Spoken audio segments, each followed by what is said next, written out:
पालकमंत्री तथा राज्याचे आरोग्य व कुटुंब कल्याण मंत्री प्रकाशराव आंबेडकर यांना वाढदिवसाच्या हार्दिक शुभेच्छुक माननीय विजय आवटी साहेब, MTech structural, B civil, chartered engineer, Victor infrastructures engineers व शासनमान्य ठेकेदार 1097/E शाहूपुरी, चौथी गल्ली, बीटी कॉलेज समोर, कोल्हापूर।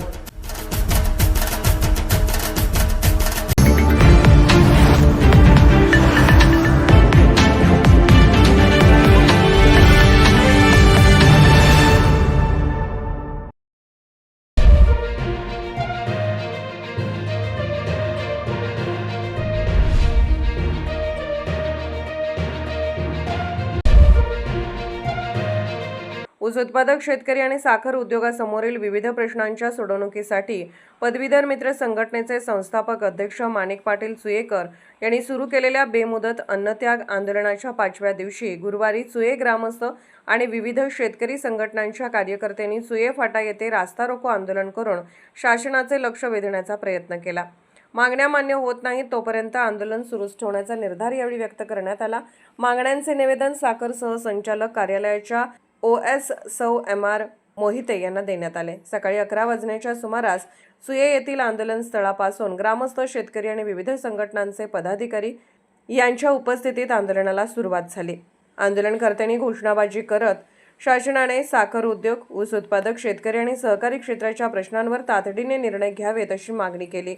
माणिक पाटील सुयेकर यांच्या नेतृत्वाखाली सुरू असलेल्या आंदोलनाला दिवसेंदिवस वाढता प्रतिसाद मिळत असून परिसरातील शेतकरी आणि नागरिकांनी मोठ्या संख्येने सहभाग नोंदवला। शासनाकडून अद्याप कोणतीही ठोस भूमिका समोर आलेली नसल्याने आंदोलनकर्त्यांमध्ये तीव्र नाराजी व्यक्त करण्यात आली। दरम्यान रास्ता रोको आंदोलनाच्या पार्श्वभूमीवर कायदा व सुव्यवस्था अबाधित राहावा यासाठी इस्पुर्ली पोलिसांनी चोख बंदोबस्त ठेवला होता। पोलिसांच्या उपस्थितीत आंदोलन शांततेत पार पडले। कोणताही अनुचित प्रकार घडला नाही किंवा वाहतुकी संबंधी मोठा तणाव निर्माण झाला नाही। यावेळी उपस्थित स्वाभिमानी शेतकरी संघटनेचे जिल्हाध्यक्ष अजित पवार, किसान मोर्चाचे राज्य सचिव भगवानराव काटे, जय शिवराय किसान संघटनेचे जिल्हाध्यक्ष शिवाजी माने, शिवसेना उद्धव ठाकरे पक्षाचे उपजिल्हाप्रमुख जीवन पाटील, ग्रामपंचायत सदस्य मनोज मगदुम, भोगावती कारखान्याचे माजी संचालक नामदेव पाटील, गब्बर पाटील, संभाजी चौगले आदींनी साखर उद्योगाशी संबंधित प्रश्न केवळ कारखानदारांचे नसून लाखो ऊस उत्पादक शेतकऱ्यांच्या जीवनाशी निगडीत असल्याचे सांगितले। त्यामुळे शासनाने तातडीने चर्चेचा मार्ग स्वीकारून सकारात्मक निर्णय घ्यावा, अन्यथा आंदोलनाची व्याप्ती आणखी वाढवण्यात येईल असा इशारा देण्यात आला। माणिक पाटील सुयेकर यांचे अन्नत्याग आंदोलन 5व्या दिवशीही सुरू। सुये ग्रामस्थ व विविध शेतकरी संघटनांचा सक्रिय सहभाग। सुये फाटा येथे रास्ता रोको आंदोलन करून शासनाचे लक्ष वेधले। इस्पुर्ली पोलिसांचा चोख बंदोबस्त। आंदोलन शांततेत पार। मागण्या मान्य होईपर्यंत आंदोलन सुरू ठेवण्याचा निर्धार। कोल्हापूरहून दर्पण न्यूजसाठी अनिल पाटील। धोरण या ठिकाणी अवलंबन करा। द्विस्तरीय साखर धोरण म्हणजे काय तर उद्योगधंद्याला जी जाणार आहे ती साखर 100 ते 125 रुपयाच्या दरम्यान किलो विका, आणि जी खायला साखर लागणार आहे ती साखर तुम्ही 20 रुपये 30 रुपयाला जरी दिली तर आमचं काय मत नाही। ज्यावेळी उद्योगधंद्याला जाणारी साखर तुम्ही चांगल्या भावाने द्याल त्यावेळी शेतकऱ्यांच्या पदरामध्ये 5,000, 6,000, 8,000 पडायला काय हरकत नाही। म्हणून बाबांनो, उद्याच्या काळातलं जे आंदोलन आपलं आहे ते आंदोलन आपल्याला रेटत असताना त्रिस्तरीय साखर धोरण विक्री पद्धतीवरती या महाराष्ट्र सरकारकडे आणि केंद्र सरकारकडे आपल्याला भांडलं पाहिजे। त्याच्यासाठी आंदोलनं केली पाहिजेत। अरे लाजा वाटायला पाहिजे। आज अधिवेशन चाललेलं आहे, पावसाळी अधिवेशनामध्ये एका बाजूला महाराष्ट्रामध्ये कोरडा दुष्काळ पडलेला आहे, आमच्या बाजूला सुद्धा 2 दिवस पाऊस झाला नाहीतर बघता बघता कोरडा दुष्काळामध्ये ही जनता होरपळून गेली असती। आणि या विधानसभेच्या सभागृहामध्ये यांना लाजा वाटायला पाहिजे। कोण किती पळून गेले आणि कुणी काय खाल्लं याच्यावरती चर्चा चालू आहे, पण माझ्या शेतकरी भावावरती मात्र तिथं चर्चा चालू आहे। हे या महाराष्ट्राचं दुर्दैव आहे। अरे एका बाजूला या महाराष्ट्र राज्यामध्ये दिवसागणिक 7 ते 8 आत्महत्या व्हायला आहेत। आत्महत्याचा रेशो वाढलेला आहे, हे सरकारला दिसत नाही का? विदर्भ मराठवाडा जर गेला तर एकाच दोरीला बाप लटकते तर दुसऱ्या टोकाला पोरगा लटकते अशी परिस्थिती आहे। बायको सकाळी मरते तर नवरा संध्याकाळी आत्महत्या करतो अशी परिस्थिती या महाराष्ट्रामध्ये असताना या सरकारला मात्र शेतकऱ्यांच्याकडे बघायला वेळ नाही।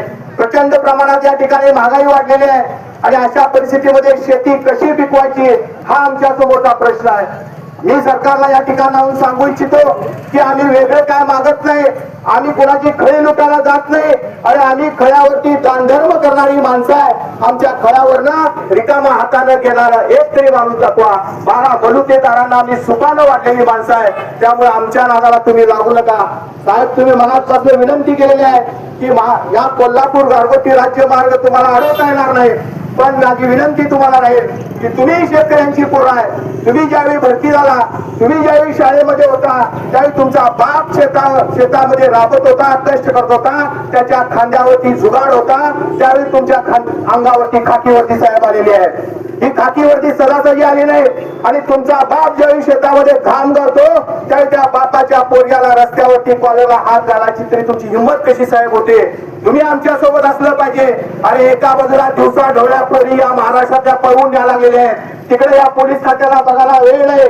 आमच्या गरीबाची गावगाड्यातली पोरं आज या ठिकाणी चरस, गांजा, आखो अशा व्यसनाधीनता वाढलेल्या आहे. तुम्हाला मटका खेळणारा गावत नाही, तुम्हाला आखू विकणारा गावत नाही, पण माझा गरीब शेतकरी रस्त्यावरती आला तर तुम्हाला कायदा सुव्यवस्था साहेब दिसायला लागते.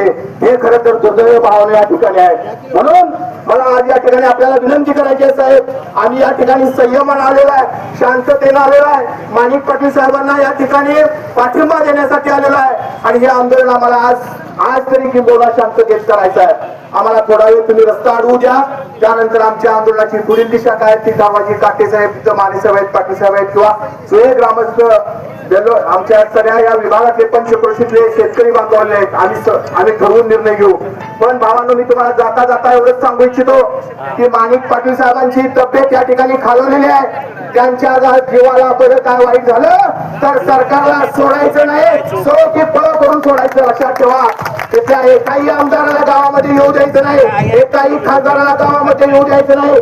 हे धडक साखर आयुक्तालयावरती जायला लागलं तरी सुद्धा कमी पडायचं नाही, कारण साखर आयुक्त जे उभा आहे ते शेतकऱ्यांच्या धामावरती उभा आहे. आणि त्या साखर आयुक्तालयाचं काय करायचं हे मनामध्ये आपण ठरवून ठेवा भावानो. म्हणून मी तुम्हाला सगळ्यांना विनंती करणार आहे की आजचं आंदोलन हे आम्ही शांततेत करण्यासाठी आलेलो आहे. आम्हाला शांततेच्या मार्गाने हे आजचं आंदोलन करू द्या.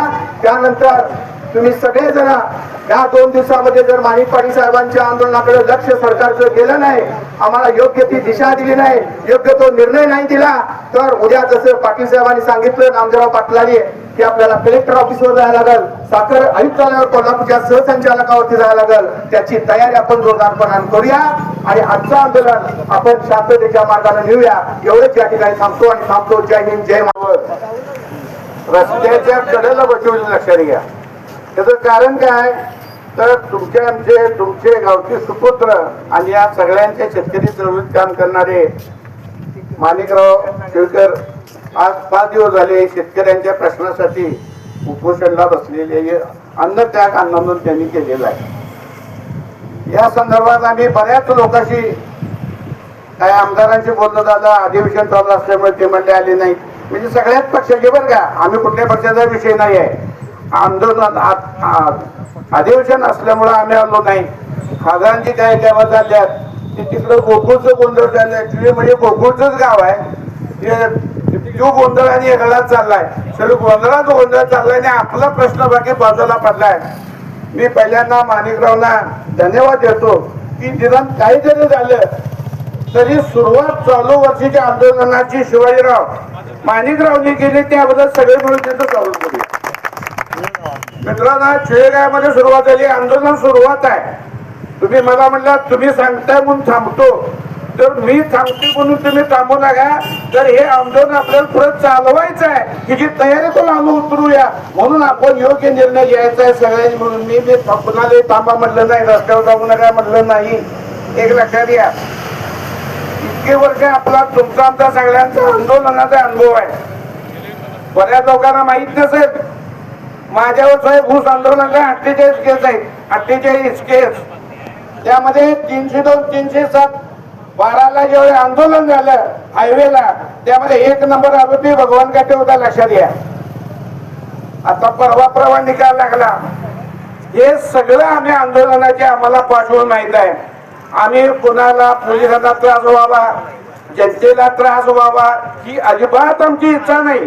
आमचं म्हणणं एवढं आहे की आमचं गाराणं आमचं दुखणं सरकारला कळायला पाहिजे म्हणून आम्ही आलो आणि हे करायचं असेल तर आता मी साहेबांशी बोललो त्यामध्ये महत्वाचा विषय आहे की माझं माणिकराव जोशीचं आता बोलणं झालं उपोषण आता बसले त्या येऊ शकत नाही पण आम्ही त्यांना जायला रास्ता रोको करणार रास्ता रोको करून काय शेवटी आमचं म्हणणं किती कळलं पाहिजे आता साहेबांनी मला शब्द दिलाय की तुमचं म्हणणं आम्ही जे निवेदन असेल आता मॅडम इथं आमच्या साखर स्वायुक्तच्या मॅडम आलेले प्रशासनातले बरेच अधिकारी इथं आलेले त्यामुळं आपल्याला यामध्ये एक लक्षात आलं ही आंदोलन सुरुवात आहे ही ठिणगी चिव्यात पेटली हे सगळ्यात महत्वाचं आहे आणि या ठिणगीचा वनवा करायचं काम आपण करायचं आहे आम्ही कुठल्याही पक्षात असो शिवायला कुठल्या पक्षात आहे आमचे ते अध्यक्ष कुठल्या पक्षात हे सगळं अजित कुठल्या संघटनेत आम्हाला माहिती एक आहे शेतकरी सुद्धा एक सगळ्यांची शेतकरी एकच आमची जात आहे